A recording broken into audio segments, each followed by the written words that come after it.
The problem with all this is we're trying to do forensics from outside the system. We don't have people inside saying, this is why they're hiding this is why they're hiding that. And even if we did, would we believe them? The lie is different at every level, and they have their set of lies that they're being told. So to really do this, you have to rely on the evidence itself. And then you have to rank that evidence in terms of the political realities of the entire culture in which you live, i.e. the United States, or the larger culture in which we live, which is the world. And when I look at the world, and I look at what's going on right now, the most intense fractional confrontations, the reasons for more bloodletting, more slaughter, more pain, more suffering, more conflict on this planet than any other, is the religious idea that my God is bigger than your God. In fact, your God isn't anything and you aren't anything either. And when you look at the presidential debates this year, what has come to the fore? Overwhelmingly, again and again and again, the religious background of the candidates. The Founding Fathers, that whirring sound you hear in the background is the Founding Fathers spinning in their graves because they tried to set up a political system where we separated politics from religion. Politics from our metaphysical ideas of who we are, what we are doing on this planet, who our creator is, etc., etc. And what we're seeing as the 21st century evolves, even in these first few years, is a blending and a fusion of religious perspectives with the body politic. And you just look at what the schism is now that is confronting everyone, which has given us the freedom, I'm using that in quotes, to create the patriot subversions of the Constitution, to create the NSA eavesdropping. It's all about religion. It's these bad guys, those nasty terrorist Muslims, the conflict of civilizations, that those people are out to basically ultimately kill all of us. You know, the only good Muslim is a dead Muslim, which of course is what the radicals on our side are saying, even though they claim that's not what they're saying. So we're living in a levels of illusion where at the base it's all about religious difference and religious intolerance and religious obsession that my God is the only God and you deserve to be killed because you don't believe in my God. Into that mix, you introduce the idea, a la Brookings, this official NASA report, that when NASA went out into space, it would logically find evidence of possibly more advanced beings. And it's said in the charter, you know, on the moon, Mars, or Venus. Well, advanced beings would have to be created by somebody, right? Whose God would create them? Was it your God? Was it my God? So when you go to the moon, like what I have on the screen, and as part of the Apollo program, you find what appears to be the head of a robot, a sentient being created by something greater than humankind and lesser than the angels, etc., etc. And then you see that in our own fiction, in George Lucas's Star Wars, there is this stunning similarity in our popular cultural mythos. The question has to arise, who in NASA knew what when and were terrified to tell us because of the religious implications. Now, if you look at ruins on the moon, or you look at ruins on Mars, particularly if you have a mile-long face on Mars, mile plus or minus, and it looks like us, remember there's this key phrase in the Old Testament, God created man in his image. Well, wait a minute. If that's true, then what is this mile-long face doing lying on Mars? Mars isn't mentioned in the Old Testament. Who were the Martians? Were they created in God's image? Is that God's image lying in the desert? In other words, you begin to get into such levels of discourse and such levels of potential controversy and conflict and people killing each other over their version of the truth that Brookings said in 1959, and John Kennedy gave it to Congress in 60, on April 18th.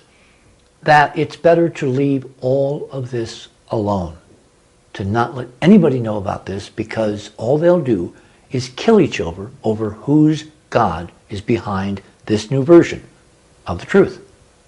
And I think, based on history, right on CNN right now, that that's the ultimate reason, which has been used as an excuse, incidentally. The lie is different at every level. It's the excuse based on some stuff going on in our culture that if in fact people were to know unequivocally that we're not the only conscious beings in the universe, the level of religious factionalism would rise to an hysteria, and we would literally dissolve in whatever conflagration you can imagine. And that a lot of good people, remember there are good guys and bad guys, a lot of good people are going along with this because in their minds, to quote Nicholson, we can't handle the truth. Okay, so NASA is out there to protect us from the truth because we can't handle the truth. The truth being, but according to whom? Remember, it's always according to who's writing the script. Okay, but what according to what you're telling me, I'm saying some good people in NASA believe that. Okay, but others believe other things. You're saying this is the main reason for the secrecy. I think it's the main reason they've been able to get so many people to go along with it for so long. Because remember, everybody wants to be a good guy. Right. Do you wake up in the morning thinking you're a bad guy? No. You think you're doing something positive. That's you're because advancing I'm a good guy. You're advancing humanity. Doing these programs, putting it on the internet, yes. You're trying to expose the truth because the truth will set you free. Well, what they have been told is the truth will kill you. Exactly. And they have believed it. That's the key pernicious thing here. They have ignored, in many cases, their own Bible, and they think by suppressing the truth, they're making us free. Okay, but let's get to this truth. What you're telling me is the truth is that the ruins on the Mars and Moon indicate that we are not alone. Oh, that's not the issue. The issue is, are we involved? Are they our ruins? Are they? I'm asking the question. Are they our ruins? Did the great-great-great-great-grandmothers of the human race, created in God's image, right, put that stuff there? Well, if they are our ruins and they were created like us and they were us, our ancestors, whatever, then we don't have a religious problem because, hey, they're our ancestors. Or if they're not, and they were created by super alien beings who made us as a laboratory experiment and put us here to do what we're doing, which is not very good, then those guys become God. We're eavesdropping, we're trespassing literally on God's territory as you define God, which is not the big guy that I've been thinking of all my life since I grew up reading the Catechism, but something lower than the angels that basically is as fallible and as human and as mortal as all of us, but has been someone playing God. Can you imagine? Is this your premise, though? Are you investigating this? Of course. When you're looking at these ruins? I'm investigating all of this. Okay. The problem is how. It's very hard. It's really, really hard because you can't trust people who would tell you the truth. You have to find the original sources. And ultimately, we've got to go to Mars or the Moon and find the libraries. But then, of course, it's like, who's going to read them? Who's going to translate them? How do we have checks on the translators? How do we know the translations won't be cooked? That they won't be faked to abide with certain creeds, affirm that certain gods are real, or a god, but the other guys are pretenders. You have to, this is not a simple labyrinth. This is down the rabbit hole, through the wormhole, out to the other universe, back through the white hole, into the other galaxy. It is not simple, which is why it has waited 40-some years for the beginnings of a ray of sunlight where people actually now finally ultimately want to know the truth. And that gets back to the numbers and success of Dark Mission. Because ultimately, what has been pacing all this, what has allowed this suppression of the truth to continue unabated for at least 50 years? People. You guys out there. You have wanted it. You haven't wanted to know the truth. Because if you really had, you would have known the truth a long time ago. You're the problem, as opposed to being the solution. And just now, those of you who are watching are possibly becoming part of the solution to finding the truth. Now I want to ask you, if you're investigating what we found on Mars and the Moon, and you are, clearly, you've got documented evidence that you're you're tracing this incredible dome, right, made out of, I don't even know what, on top of the moon that covers... Well, it's several domes made of glass. Okay. The simplest explanation is it's made of glass. The reason is because when we look at the Apollo analyses of the stuff they brought back, which I by and large believe in because it's like, why cook those books? Which is the chemistry. Overwhelmingly, it's silicon dioxide, which is glass. Okay. It's also what the Earth is made of. How do you make glass here? How do you make huge, beautiful windows like this? You basically take the most common elements in the Earth's crust, you heat them up, you refine them, you melt them, you put them on these steel plates or rollers, and you roll it out, you press them, and you make sheets of glass, plate glass.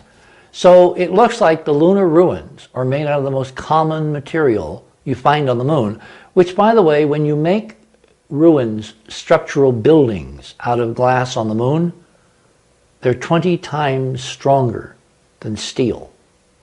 And the reason is there's no water on the moon. There's no atmosphere. There's no impurities that get into the glass that make it weak and brittle. So on the moon, glass is a structural material.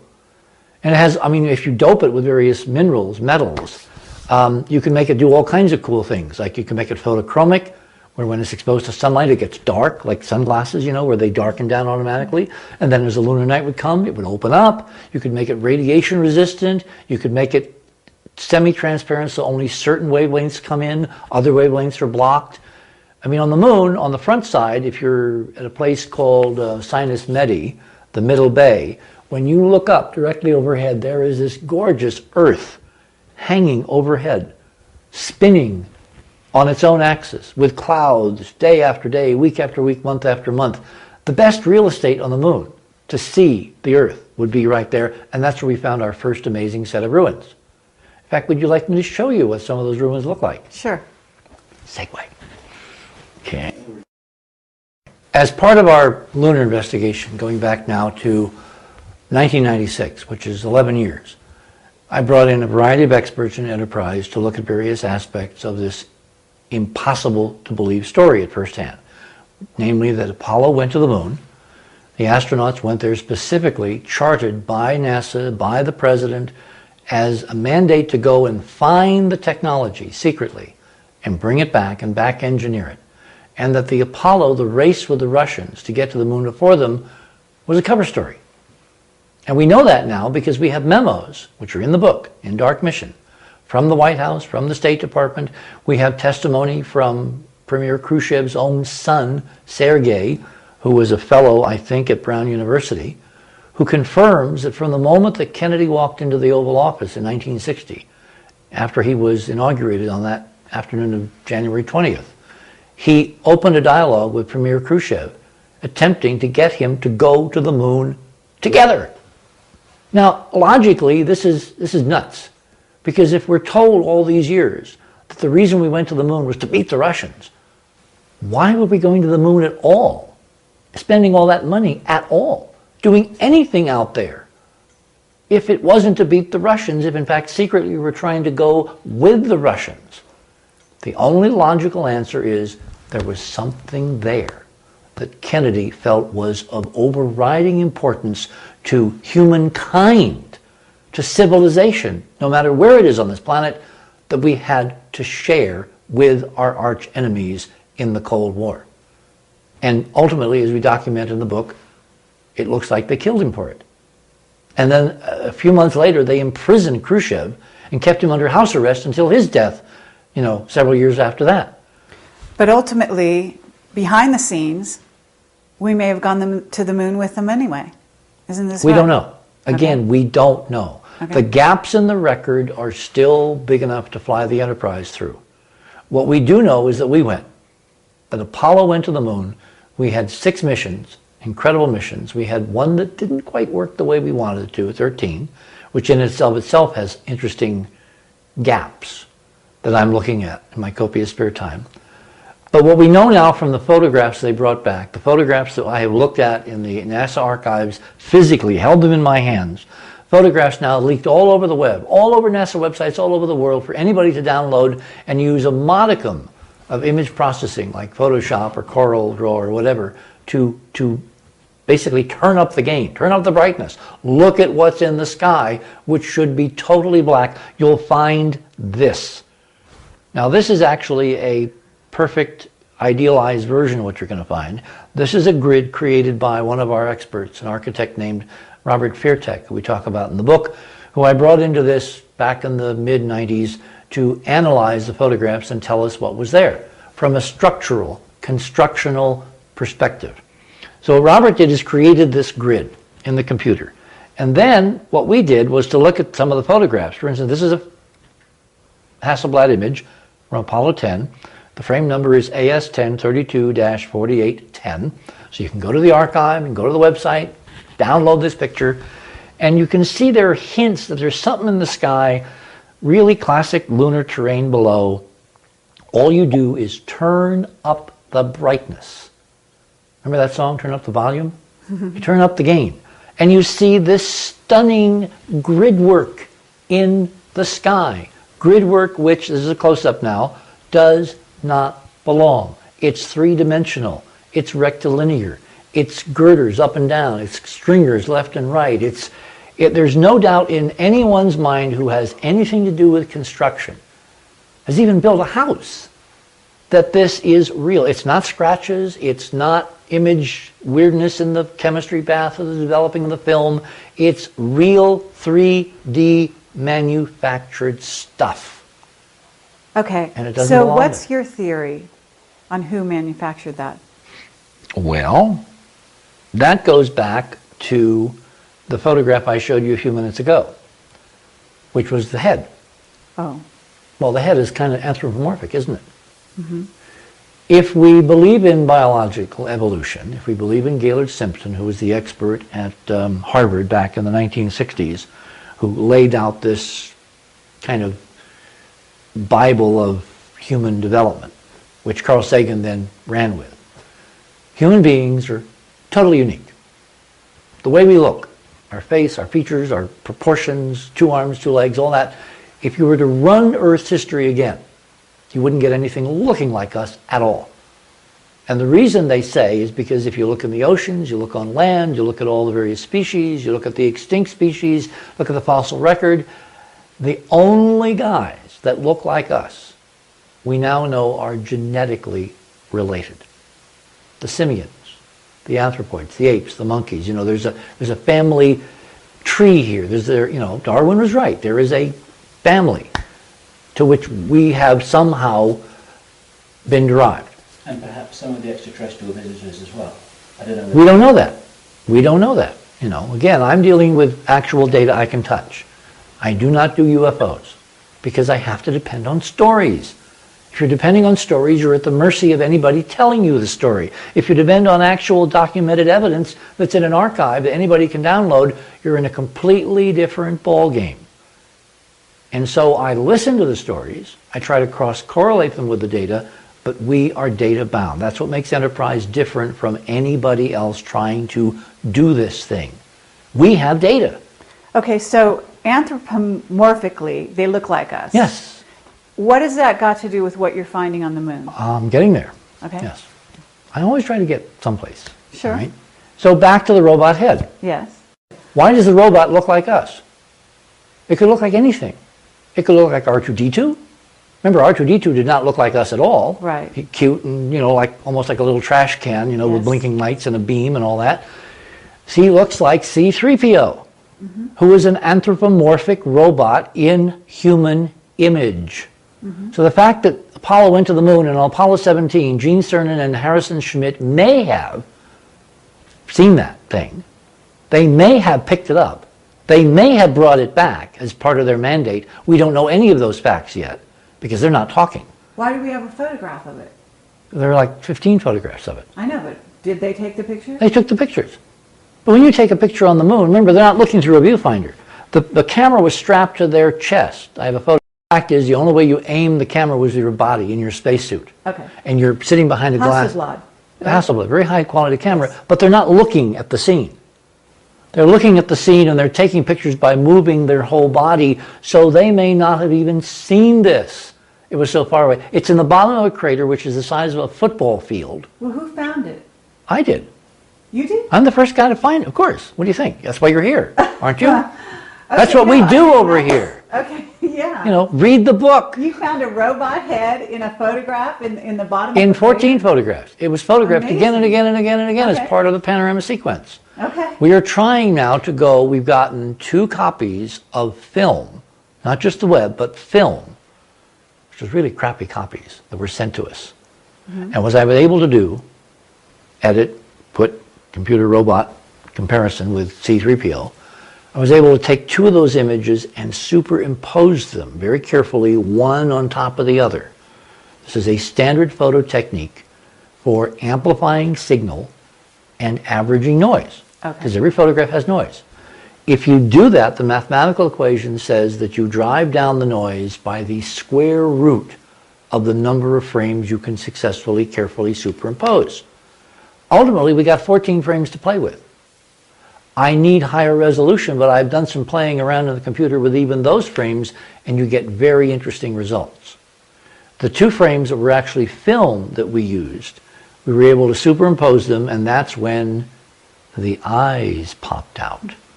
The round irises, the camera eyes that tell me this is not a desiccated human being lying there on the moon. One of the lunar colonists that we were positing was there at one point. This is an artificial life form, a robot. We've called it Data's head. Doesn't look like Data, it looks much more like C3PO, which opens the whole doorway to what does George Lucas know and when did he know it. And if you want, I can go there and really curl your eyebrows, because we have more data that Lucas is involved up to his eyebrows in this whole interesting story and plot and conspiracy. And that's why George Lucas is so successful with those films. It's not an accident. Okay, now I do want to go there. We'll I go don't there know in a if we minute. have time to go there. Bill? Yeah, I have a question, Richard, if I may, which I know has been asked by some other people. I could understand how Data's head could have been captured on film accidentally, because it was quite a while back and they weren't focusing 14 accurately with the Hasselblads. But with these very large structures that you've identified on your photographs, these would clearly have been in the background for the astronauts who were taking those images. Why would they have permitted those images to be in the background when all they had to do is to take the photograph the other way? This is a photograph taken from Apollo 14. This is a photograph taken by Alan Shepard, who was the commander. Looking north, here's Edgar Mitchell, who I debated about all this on Art Bell Show in 1996. Here's Mitchell's shadow. Here's the incredible background dome that's arching over Mitchell that he's apparently totally oblivious to. And here is an inset area where, because I have an original print of this priceless image, saved from deliberate destruction by NASA, by a gentleman named Ken Johnston in 1971, I believe, saved for 30 years and then physically handed to me in Seattle in 1995, where I was able to put it on a computer scanner, which is pretty primitive then compared to what we have now, scan it, turn up the brightness, turn up the gain, and bingo, out popped all this astonishing geometry. When I zoomed in on the print, because I could scan it at higher and higher resolutions, I found a succeeding series of really amazing, detailed versions of what was on the frame. You can see that at the horizon there is this lateral scaffolding, that there are angled, what we call them is buttresses, that come down at an angle from somewhere in the distance. There's multiple leveled 3-dimensional cross bracing. There's something here that looks like a bullet hole in a windshield, like I took a 45 and shot, so the glass is all shattered all around it, scattering light. Notice the color. The color's real. This is buried in the blue emulsion layers of the multi-layered ectochrome of the original ASA 64 film that they took to the moon and shot all those pictures with. They didn't make prints. They made transparencies. Then in the darkroom, they made intermediate prints. And in the darkroom, Bill, to answer your question, they took out all the good stuff. But they simply erased it in the darkroom. And they didn't have colour film on the first. No, they did. Had it No, they had color film. In fact, they had a super color film, which is a whole other story. I actually knew the inventor at EG&G who invented it. I tracked using it. I actually had rolls of it to use myself. When I was at CBS, I went to the Cape. I had a huge gun camera built for me by one of the key photographers in the press corps. I think he was a freelance guy. He worked for AP, he worked for Newsweek, People Magazine, whatever. He actually built this huge camera. It looked like a rifle. And I would aim it like that with a trigger that would trigger the 35 millimeter camera with this special film. And I took photographs of the launch of the Saturn V on Apollo 8, the first mission to the moon. CBS then flew me by helicopter from New York to Boston, where the lab was, and out to the lab, and Charlie, my friend Charlie Wyckoff, developed while I watched that film. I then took the helicopter back to New York, and we put the film on the air to show what the Saturn V launch would look like with this incredible super extended range color film, which NASA had developed secretly to take to the moon. They then destroyed the lab that was built specifically to make this film. NASA destroyed the lab. NASA destroyed the lab. Well, Kodak, at NASA's behest. Because Charlie was asked to give the film to Kodak as part of a evaluation for eventually putting it out in the marketplace. So you and I could basically have... That's, by the way, what the gold film now that is commercially available in drugstores, that's a version of Charlie's super wide latitude color transparency film. It was taken to the moon. They used it to take the first generation pictures with those Hasselblad cameras. They then brought it back to the darkrooms in Houston. They then made intermediate generational copies and prints. And in the darkroom, all the offending ruins were removed. Yes. This is why this print is so important, because this is from a first generation unaltered print without the things taken off. It was the movie colour film that I was referring to in Apollo 11 that wasn't used, but it could have been. Am I right about that? Well, they had a color camera. Right. And they had a black and white camera. Okay. They only used the black and white, and they used it in a reduced sensitivity mode, because if they had used it in the original design mode, built by Westinghouse, it would have showed the ruins behind Apollo 11. That's, by the way, why the original Apollo 11 tapes have disappeared. They dare not let them loose. With modern computer technology, can you imagine what we would find on them? Sure. Except those shadowy figures dancing around on the moon, where there, if you know what you're looking for, even on those pictures there are hints. But there's this enormous element of plausible deniability, because people can say, oh, that's just bad photography, bad lighting. So there's no proof. This is now the inset showing Mitchell, and showing where we did this, and showing the stunning three-dimensional geometry of the glass. We call this Mitchell under glass. And yet when I talked to him on the Bell Show and debated him, he claimed to have seen nothing. And I gave him a pass at that time, because I thought that part of the problem had to do with the fact that he literally could not see. This is now a close-up showing what I call the bullet hole. Notice all the 3D geometry, this amazing three-dimensional lattice, and you can see the stair steps of brilliant glass shining, and the lunar surface is overexposed, because remember, this is very dim. This is probably the consistency of cigarette smoke. It is so fine because it's been beaten and beaten and beaten to death by an incessant micrometeoric rain. So after how many millions of years, there's almost nothing left. But there was enough left to take pictures and bring them home. To piggyback on Bill's question, why would they leave any trace? Do they want someone to find it? Did they want you to find it?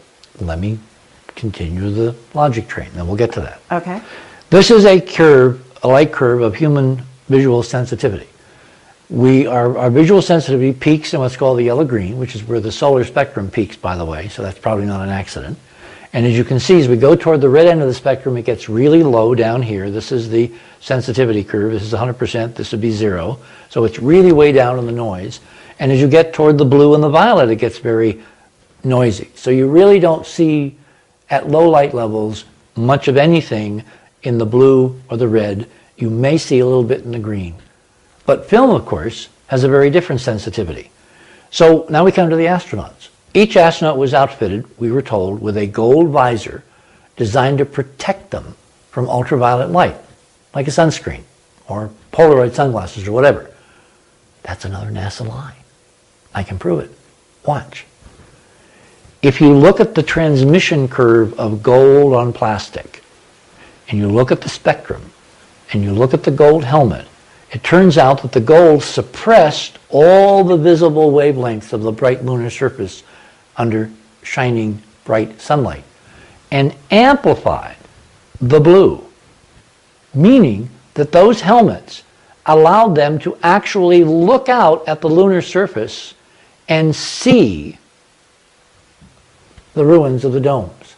So they could aim their body cameras at any particular place to get the pictures of the ruins, which are pervasive and all over. So there's no way they could have pointed the camera where there weren't ruins, because they were inside an ancient shattered dome of glass where 360 degrees, this is a 360-degree panorama taken from one of the panoramas that Ken Johnson saved from the original prints, and you can see that most of the stuff is to the west, backscattering.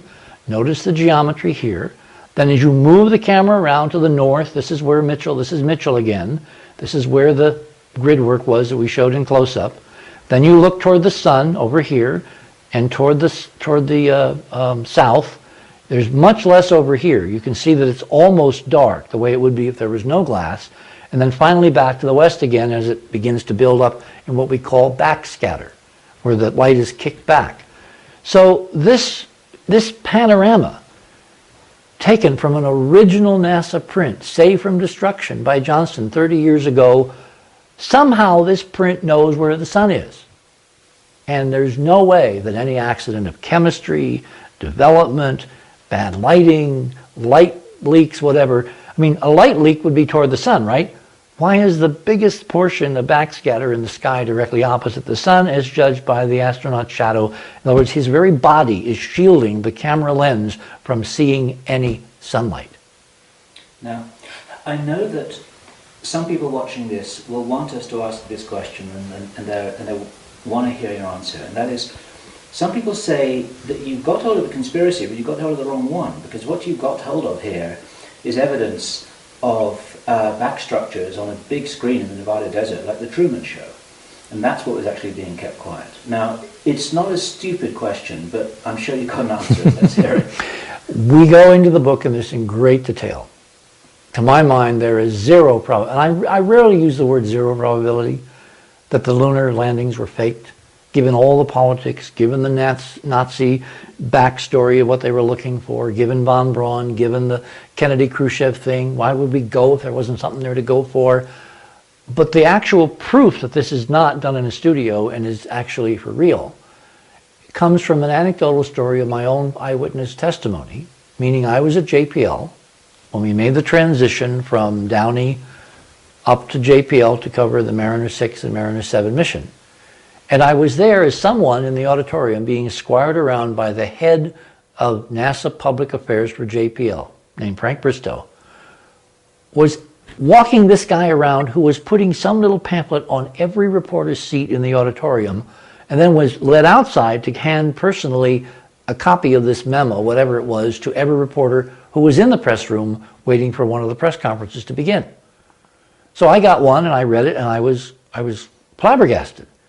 Because here was a guy being officially sponsored by a NASA official, handing out a document that said the entire Apollo 11 mission was just completed in a studio, a soundstage in Nevada. The whole thing is a fake. And I wished I had kept that document. We're now looking for some reporter who at the time actually, as a sidebar, as a kind of a, isn't it cute what things happen around these missions, actually published a story based on that 2-page Mimeo handout, because somebody had to have done it. Possibly at the Pasadena Star News, which is one place we're looking, possibly even in the New York Times. I haven't looked. I haven't had time to look. The point is that there were other reporters, both well-known and no one will ever hear of them, reporters. 1,000 people were covering those missions in those days. Somebody had to have kept, just as an historical anachronism, a copy of that memo. Now what that means, as I say in Dark Mission, is politically NASA itself was starting the rumor before Neil and Buzz and Mike Collins even got home that Apollo was a fake. Why would NASA, in their wildest dreams, be starting a rumor that would mature 30 years down the road? The answer is inoculation. The answer is that if it ever came out that there was real stuff there that they were hiding, they could divert the conspiracy crowd to the fake conspiracy that we never went to the moon by planting the seeds, by planting the meme in the culture generations before, which would then bear fruit, which it did on Fox Television. Gosh, Fox Television, that's interesting. And it would divert those people from asking the real question, which of course is, what did they find on the moon, and when did they find it, and when did they decide to lie about it for all these years? So the astronauts, even Mitchell, you're saying, had a visor that actually made it possible for them to see this wall of glass, so they could take the pictures of the right whatever, stuff. Yeah. And photograph it. Yeah. So when you asked Mitchell and he said he didn't see anything, what is your theory on why he's lying? See, Carrie is like a good attorney. She knows the answer to the question. She never asks a question where she doesn't know the answer. So I will give her the answer now that she knows. I think Ed Mitchell is telling the absolute truth. Okay, now this answer I don't know. Ah, so she didn't know the answer. No. Because she hasn't read that part of Dark Mission. That's right. The reason, the resolution of this paradox is that Ed Mitchell has had something happen to his mind. Oh, that answer I did know. Okay. The astronauts, I believe, have been tampered with. Yes. There are all kinds of papers now coming out in the open literature about technologies which can selectively wipe out your memories on specific events. And I believe, and I have in the book, Mike and I carefully put in document after document after document of reference to all of the astronauts at one time or another have complained about not being able to remember what they did on the moon. Yes, and they come up with various rationales. Yes. You know, like some of them, like Pete Conrad, used to come up with a flip answer. Oh, it was real super gee whiz, golly boy, was it great. Which was a cover for the fact that he was very frustrated in private conversations on the record with certain reporters that he couldn't remember. We had a conference in Wyoming several years ago.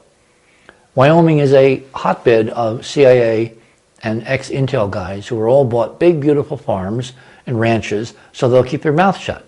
They're basically bought off. That's how they're bought off. I was invited to present data on Mars by one of these former CIA big rancher types who had a very beautiful wife who happened to be a medical doctor. Without mentioning names, because they're still alive and I would like to keep them alive, things got really, really, really weird. Because I was ostensibly invited to present the Mars data, Cydonia, our work, at the UN, our expose and the NASA briefings, at NASA Lewis on Mars. And suddenly, I surprised them by presenting a whole bunch of stuff for the first time on the moon. And this individual freaked out. Oh, wow. And his wife, who it turned out had been one of the doctors who had debriefed the astronauts, the crew, she orbited around the conference, never even coming in, talking to some of the people who were there with us and saying, I don't know why this is so disturbing, but I just can't sit through this. So it's the old who watches the watchers. Even, I believe, she had her mind altered so she would not remember the truth after she had done. So how far up the chain does this go? How many watchers have they had to change their minds with some technology? And the technology is not perfect. I think we're seeing evidence that the technology again and again breaks down. If you read, for instance, Buzz Aldrin's first-person testimony in his own books, he talks about how Jay Barbary, who was a colleague of mine from NBC News, I knew Jay back when I was with Cronkite. I was just a young whippersnapper, and Jay is now this senior space correspondent still covering the shuttle for NBC, asking very perceptive questions from the press corps. Jay innocently invited Buzz to I think it was a Kiwanis Club meeting up in Palmdale, which is one of the NASA facilities north of Los Angeles, where they, in fact, have tested a lot of the components of the secret space program and the secret military program, including the shuttle. And so he invites him into this meeting, a whole bunch of rah-rah, jet jockeys and engineers, and, the old slap you on the back, good old boy network. You know exactly what I'm talking about. And he asks, they're sitting on stage, and they got two chairs, and it's like very conversation. And he says to Buzz, Jay asks Buzz, well, what did it feel like to walk on the moon for the first time? And in his own book, Buzz Aldrin says that at that moment he became violently ill. He had to rush off the stage. He went out to the alley and he threw up. Wow. And his wife came out all upset because she thought something was seriously wrong, which of course it was. This is classic aversion therapy. Mm-hmm. Classic aversion therapy. Mm-hmm. So yes, I believe the astronauts are blameless. Mm. All except for Neil Armstrong. Okay. I think Neil Armstrong fully has his memories. Mm-hmm. I think Neil Armstrong, as the icon, first person of the human family now to walk on the moon, mm-hmm. has been left alone. And that is why Neil Armstrong never says anything in public about the space program. They wind him up and bring him out at a couple of these ceremonies. Like in 1994, he was at the White House with President Clinton and a bunch of students, and it was a whole arranged photo op.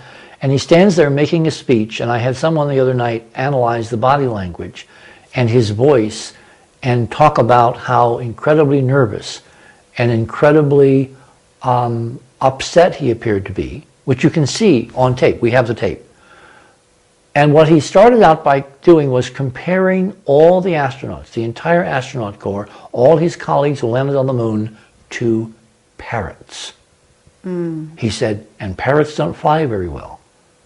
Parrots also don't tell you the truth. They tell you what they're told. At the end of his speech, he turned to the students, because students represent, of course, the next generation. The perfect photo op. Always plant students in your audience so you make people think you're concerned about the next generation. Mm-hmm. He looked at them, he kind of calmed down at this point, and he said, there are wonders beyond belief on the moon for those who can remove truth's protective layers. Now, I was never taught in school that truth had protective layers. Who's protecting the truth? Mm-hmm. He was obviously referring to Brookings, to NASA, to 40 years of lies. I have a couple of questions as well. Once again, the risk of irritating you here, Richard. There will be many people who've read your book from cover to cover, and they also read Dark Moon. And they looked at those images, and I know you're familiar with those images, they're the ones where the crosshairs seem to be behind the image rather than in front of the image. Mm-hmm. They're the ones where you seem to have multiple lighting effects in terms of multiple shadows. Now, those are good questions to raise again. I know that you have dismissed those. Can you just explain briefly on what grounds you have done that? Well, dismissing is if you don't deal with it.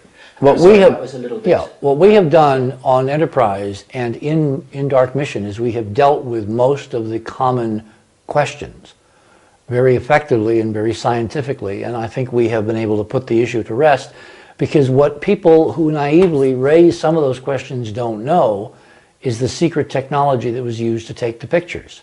For instance, this super extraordinary color film. If you take that film and you make a first generation copy in the camera, and then you take that copy when you bring it back to Earth and you make other copies, what you can do, because you have such latitude, is you adjust between the light and the dark so that it looks as if it's a perfectly lit with floodlights, spotlights, fill light picture, when in fact it was the film. It was the technology, the secret hidden technology of Charlie Wyckoff's XRC film that allowed them to do that. In terms of multiple shadows, no, they're not multiple shadows. There appear to be multiple angles. And these are people that don't understand how shadow angles depend on surface, landscape geometry, hills, valleys, craters, where rocks are. Then there's the common canard that they couldn't see stars. Well, Ken Johnston reports, remember he's the official guy in charge of the photographs in the Lunar Receiving Laboratory from Apollo, told by his people to eventually destroy all but one set of the films, who walked through one building one day and noticed that there were a group of people, 3 or 4 people, who were doing something with negatives and paint. They were painting out the sky above the horizon. And as any good manager at NASA, he said, "What the hell are you doing?" And the answer was, "Oh, we're strippers," which is a kind of a flip answer, because that's a term that comes from Hollywood, where they would make matte paintings and they would strip them into the background film so that in Forbidden Planet, you see the illusion of the monster against the Chesley Bonstell painting of the twin moon alien world, Altair 4, that the expedition landed on. So he explores it a little further and he says, "Well, what are you really doing?" Well, the guy in charge of these several women that were doing this, they were women, by the way, he said, "Well, what we're doing is we're painting out the stars so that it doesn't confuse people." Now, the stars, as part of the original NASA photograph, have been a major cause of concern to a lot of these people who've been concerned that you don't see stars on a lunar picture, and they think naively that you should. Well, in fact, if you take a picture in the daytime on the moon, you're not going to see stars. The reason is the stars are so incredibly faint and the sun is so bright that you cannot expose one picture that will be decent exposure of the surface and see the stars at the same time. You can do this on any day or night here on Earth. Go out on a moonlit night or moonless night and try to get stars and then have someone light up the foreground with floodlights, and you'll quickly see the foreground will totally overexpose even with weak, feeble artificial illumination, because the stars are so incredibly weak that you can't record the two on the same shot. Significantly for what Ken says to us is that the people who were doing the painting out obviously were painting out this stuff. They were painting out the glass ruins, the sparkles, the pieces of glass that just at the right angle would kick sunlight back into the camera lens, and it would be unmistakable. There was something there in the sky that should not be there. The fact that they thought that they were painting out the stars and not the glass means they also believed the lie. The lie was different at every level, and at their level of the lie, they have been told, "We're getting rid of the stars because they'd be confusing." So it's an internally consistent story that has elements of first-person testimony, photographic evidence, corroboration on the web all over the world now from someone leaking amazing, untouched generation versions, probably scanned from these original XR Ektachrome transparencies. And it all fits together as a coherent whole that NASA has been suppressing real lunar ruins for over 40 years. Somebody who is a valuable insider source of ours, and I had the good fortune to be able to talk with him at length just a very short while ago. And I know that you are very suspicious of any insider's testimony, and I understand why. But let me show you the story. And although we had... Well, it's not accompanied by physical evidence. Of course. See, the difference with Ken is he had an actual set of physical prints. I understand that. Which hold up. Yeah, I understand that. But this is the kind of conversation that we could have had over dinner last night and we didn't have it.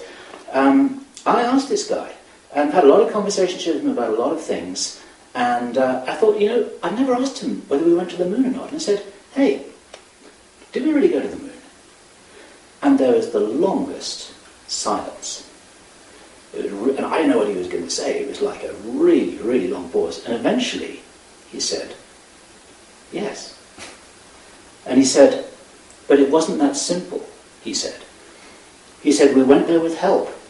He said, "We had advanced technology that was not part of the formal Apollo program, was not part of accepted science at that time, that helped us get through the Van Allen belts.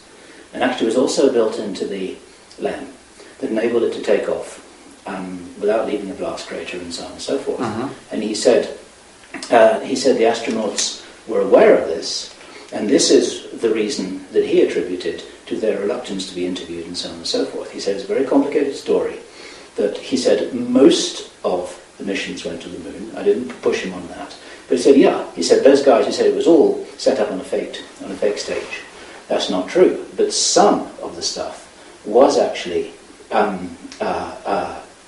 fabricated in preparation for this, so that the whole story would hang together in the public eye because of the complicated PR aspects of it, and so on and so forth.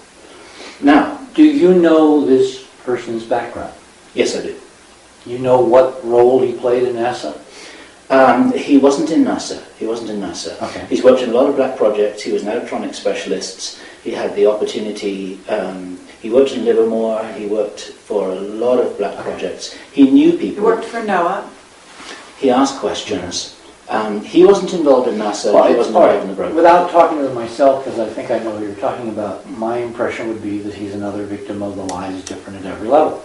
Okay. He's been given, which satisfies his national security experience, the lie that they're covering up the technology.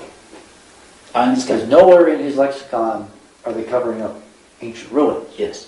It's not first-hand information he was giving us. It was something that I believe he had learned during the course of his work. But that From might someone be else. because he was talking to a and Yeah, right. I absolutely understand. So, but you understand how he can be honest and sincere and still totally mistaken. It's the biggest problem. For Because it people gives trying him to- something that makes sense to him. Oh, they're going to hide this technology. Which, of course, if we're right, there's been a secret development of real anti-gravity technology in parallel with the public official Apollo program.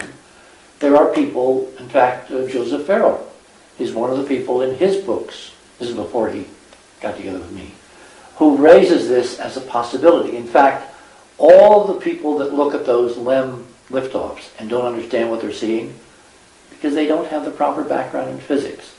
Everything we see, including, there are craters. I've seen close-ups under the LEM of the crater. What makes it so interesting is that when you blow away the dust, see, the natural model says that you've had dust falling on the moon for billions of years, which means it should be a nice, light, fluffy layer. So like snow, if I was to hold a rocket engine over snow after a snowstorm, you get a nice, beautiful crater, right? Instead, what the astronauts found from trying to stick in flags and do drilling and other experiments is underneath that thin surface, like a few inches, maybe an inch or two. The lunar surface is damn tough. It's hard. And it gets harder the deeper you go. That, of course, is in consonance with the idea that there are ruins underneath that surface. There's buildings down there. There's walls, there's beams, there's girders. The stuff you see above ground is only half the story. That's why on the current missions orbiting the moon tonight, as we're taping this, the Japanese unmanned mission, size of a Greyhound bus, the Chinese unmanned mission, size of a VW bus, they are loaded with dozens of instruments up to and including high-powered radars to ping the lower levels and see, I believe, the ruins underneath the lunar ground. Okay, is it the ruins under the ground or is it an underground base? Same difference. You mean, well, base implies A now. modern day underground base. The moon has the surface area of North and South America combined, 15 million square miles. Right. If we have a base there, it's pretty small. So the most of the stuff you're going to find is ancient. And it's easy to separate the two. Okay, do we have a base there in your opinion? I don't know. Do you In my think- opinion. Do you think... Given that there is probably, in all likelihood, a secret space program, I would imagine there is a base. There's probably more than one.